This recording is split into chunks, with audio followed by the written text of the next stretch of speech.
No, there's no possible way to do that because there's no organic matter left. So here's the fossilization process. A dinosaur has died, and then it gets covered in sediments, which is like the like sand and dirt and like rocks and that kind of stuff. Then through time, like millions of years that dinosaurs need, that sediment actually replaces the calcium and organic matter of the skeleton. So in a way, when you see fossils, like actual fossils, they're kind of just rocks. They're not exactly organic.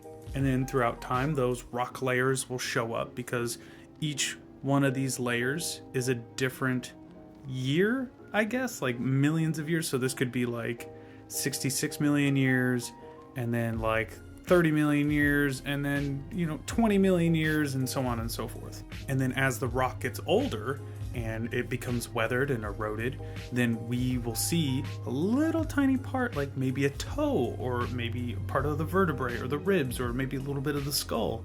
Unfortunately, due to that, sometimes that will erode the fossil as well. But that is a good sign that there is a pretty big amount of bones down there that you can find. So then paleontologists will dig them up, they'll clean them out, and they'll display them. Now, obviously, this is the holotype specimen of Cryolophosaurus, so this is all we have of the face. So you kind of have to do an educated guess on what the rest of the face could have looked like. Now, there are, femur bones, there's some ribs, there's some vertebrae and stuff like that of specifically this dinosaur. But with T-Rex, like Sue in Chicago, now she was found, we don't know if it's a she, but this specimen was found roughly 90% complete. The skull right here is a cast because the skull itself is just too heavy to mount, and it was a little bit crushed when they found it.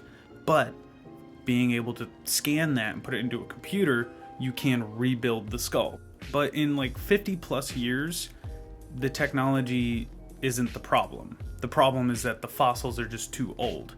There's nothing left to be able to pick from. Now, with something from, like I said in the last video, 10,000 years ago, yeah, we still have like frozen animals. Like we just found, a frozen baby saber-toothed tiger cat thing.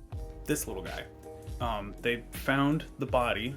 They were able to do certain scans and stuff like that. They were able to take specimens of samples of the skeleton here and the skull and everything, because it was so well preserved. But this was only roughly 30-some thousand years ago that this thing was around. So it's not Smilodon, but it's a relative of it.